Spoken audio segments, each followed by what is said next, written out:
Hey guys, welcome to our Mic channel and to the magical world of Harry Potter. Today we'll be looking at how to play Harry Potter Hogwarts Battle. This is a co-op game up to 4 players set in the magical world of Hogwarts. We'll battle you-know-who and all his dark wizards. Inside the box we'll find all the needed elements to play this game, but special mention should be reserved to the rulebook. Rulebook is actually pretty simple, just few pages with the main rules, and at the end you also have some extra space, extra pockets to put your various scenarios added rules. Another thing worth mentioning is the fact that inside the box, as you can see, you have 7 mini boxes, each corresponding to each scenario, starting from scenario 1, 2, 3 and so on. Today we'll start with the setup for scenario 1 and we'll show you the main rules, and just know that whenever you go to the next scenario you add the cards with some small exceptions that you can find in your mini guides. As mentioned in the beginning, the game is for up to 4 players, but for the purpose of this video we'll be playing with 2 visors. So each player grabs his player board,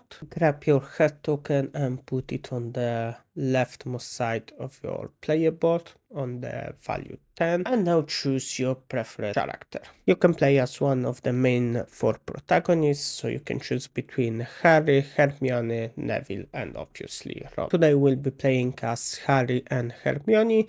So we grab the character cards. As you can see, there are images taken from the first film, so we can choose the ones we prefer. Once we get our character card, we'll also need to take the helper card, where we'll have indication how the turn phases go. All the action will take place on the main board as well as the player area. Start your setup by taking your scenario location cards. So if you are playing scenario 1, take location cards for scenario 1, just put them in the top left corner. We will be battling for control of these locations. Place on top the location that has the lowest number, so in our case location 1-1. Divide also your tokens in separate piles. Your main tokens will be the influence one, which is basically your money, and the thunder ones, which symbolize your attack. We also have these dark tokens. Those are really nice in solid metal with nice details on them, and you can feel the weight behind.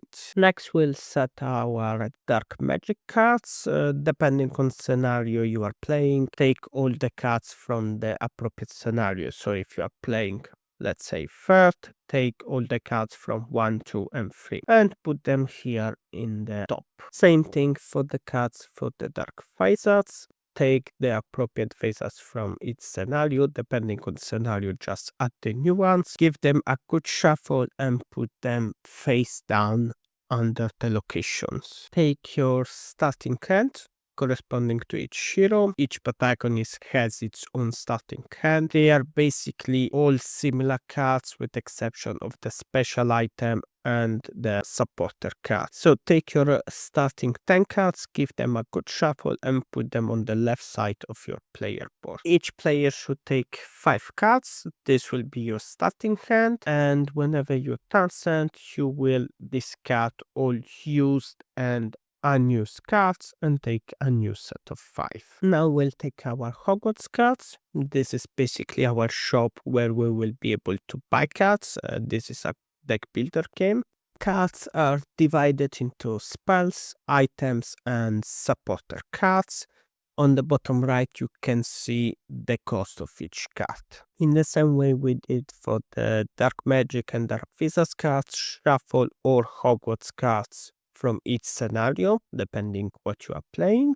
Give them a good shuffle and place them on the right side of the board. Once we have this, just take 6 cards and show them up. This will be our first setup in the shop. At the end of the active hero phase, whenever there is a missing spot in the shop card, just add one from the main deck. Our setup is now ready and we can start to play. First thing, take your first Dark Wizard. Face up, we got Professor Quintilian. It's important to note that Alto first scenario has only 1 active Dark Wizard. When you get up in scenario, the game also gets ups in difficulty, so you could have potentially 3 Dark Wizards in the same time. Each villain has a specified amount of HP. You can see it on its card. To defeat the Dark Vizard, we'll have to put as many Thunder tokens as its HP. Once defeated, it's defeated immediately, and we can immediately take the corresponding reward. And this is extremely important because the Dark Wizard will be added only after the active player turn ends. So effectively, it means that after we defeat one, we can still do some actions and benefit from a lack of a Dark Vizard, or at least less Dark Vizards to deal with. Game at this point is straightforward. We always do the same. We start with the Dark Magic, so we take the card on top and reveal it. As an action, we do whatever the card says. In this time, we got Flipendo, which says that active player loses 1 HP and must discard a card. So we'll do the corresponding. We'll lose 1 HP from Harry, as he was our active player, and we need to choose a card to discard. Let's say this time it will be Alohomora. This is important because this means we'll start our turn effectively only with 4 cards and not 5 as per usual. After we have played all the effects of the Dark Magic cards, the Dark Villain activates its special skill. Again, we just read the text on the card. Professor Quintilian says that active hero may lose 1 H point. So again, Harry will lose 1 HP, bringing total to 8. And the word of wizarding is unfair, and only after Dark Magic and Dark Villain phase we can start our hero phase.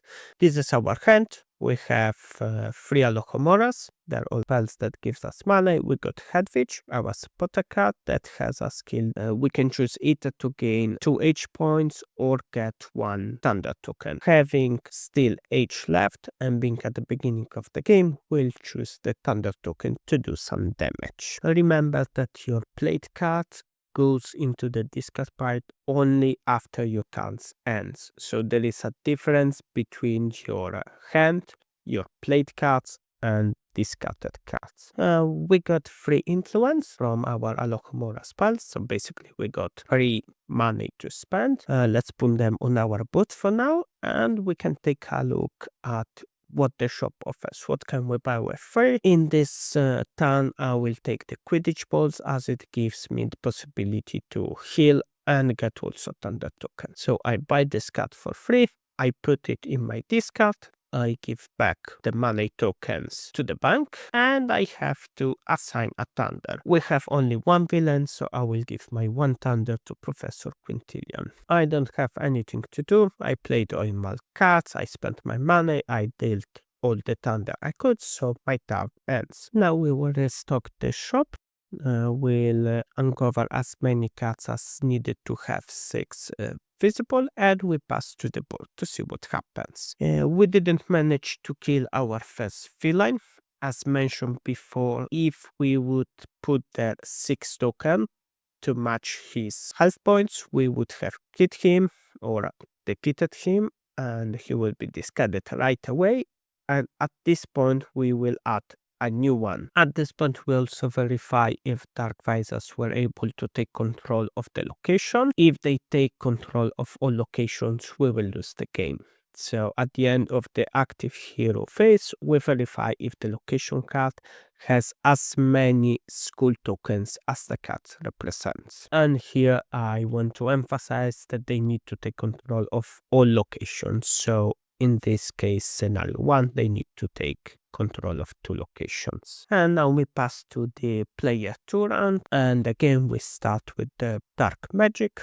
We got this time Expulso, active hero takes 2 HP. Then we pass to Villain active skill. Quintilian says active hero lose 1 HP. So in our case, Hermione will start her turn with only 7 HP. We take our starting height, we play the cards how we want in any order we want, and once we are done with everything, we put them in the discard, we restock the shop, we verify if there is need to add a villain, we verify if location has been conquered by the Dark Vizards, and the game goes until either Dark Vizards take full control of all locations, or we are able to defeat them all. And let's say at the end of my turn, the dark phasers were able to take control of the first location. At this point, we will remove all the school tokens and discard this card.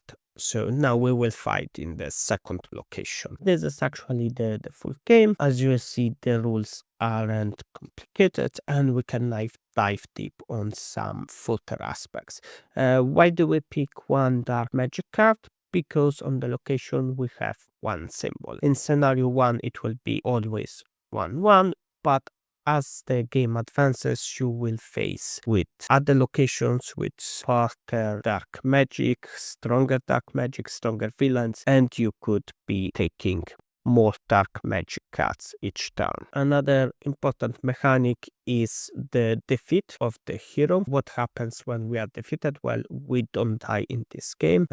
That's not such a game. What happens is that we are stunned. When our HP reaches 0, we get into the stun status and we'll have some actions to take now. First thing, we'll have to discard all the accumulated tokens. We cannot raise our HP in the stun or in the turn we got stunned. We have to put one school token on the location for each hero stun. So this means that if one turn 2 heroes got defeated, we'll put 2 school tokens. And another penalty is that we have to discard half of our hand's cards rounded down. This means that, let's say, if we have 5 cards in our hand, we'll need to discard 2. The game allows us the possibility to receive influence and thunder token outside of our turn. Whenever we are defeated, we'll have to discard them all. Another mechanic that's important in this game, there is no hoarding, no saving for the next turns. This means that whenever we end our turn, all Unus cards, all Unus tokens are simply lost. The only way to have more than what our cards allows is to get something from other heroes. There is lots of cards that allows us to take money or to take thunder or to heal up whenever it's not our turn. In the same way as we can get influence and thunder outside of our turn, we can also get stun. And this means that we'll lose half of our cards, all the tokens, and we'll start our turn with less cards. But on the plus side, after the turn ends, when we get stunned, we will be able to bring our HP to the max value. We saw that we add a school token whenever we are defeated. What are the other cases when we have to add a school token to a location? Most common cause, it's actually dark magic card. Many cards says that you have to put one school token on the location, and also many villains, especially later in the game, have a skill that somehow forces us to add tokens if something happens. And when we take out the school tokens, simply whenever we have a spell card or a supporter card on our item card that says that we can remove a school token, or by defeating dark phasers.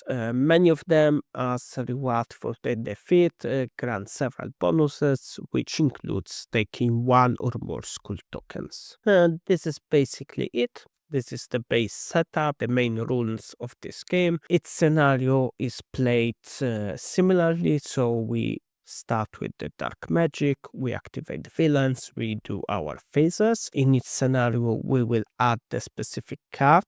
So we will have a bigger pile of dark magic, bigger pile of dark phasers. We'll also have more Hogwarts cards to choose from, but it is important that our heroes start each scenario with their starting hand. So it doesn't matter if you are playing scenario 1 or scenario 7. The first rounds you will only have your 10 starting cards. As we progress in our school years, we'll get upgraded characters. For example, in scenario 3, we will switch to characters from the first film with some added skills. And later on will be also stronger and more competent, will have some personal skills. Some extra tokens will be added, some extra mechanics can be added, but they will be all given in the mini guides that you receive. One of such interesting mechanics is the Petrificus Totalus spells. We take this shield token and place it on a villain. This way we will block his passive skill until our next start. So obviously the more player, the more benefit will be in blocking a villain. Another interesting mechanics is the throw of the house dices. We have 4 dices, each in the color of a house. There are several cards that tell us to throw such a die. We'll take the corresponding through it, and depending on the result, we'll gain money, or we will gain a thunder token, or gain 1 HP, or even draw an additional card. And there are also some villains that requires us to throw with a dice. It's the green one, the Slytherin. Thanks for watching, and if you like this and you find this video useful, please leave us a like and a subscribe. Every interaction will help us grow further. Now we will tell you some tips to breeze through the game, so if you don't want any spoiler, feel free to stop watching now. For those of you that would like to hear more, our tip is to pay attention to how Dark Wizards combo. By this I mean it's not often the best tactic to kill them right away. This is a deck builder game, and being a deck builder, your deck is the most important thing. It's often better to leave all wizards active, even if there are 3 of them, and just focus on building your deck. If the active skills aren't too negative, if the wizards don't deal too much damage per turn, feel free to just leave them, build your deck, and when you are confident enough, go for the kill, and you will see that you can breeze this. Let us know in the comments if you find different strategies or if you have different tips for beginners, and see you next time.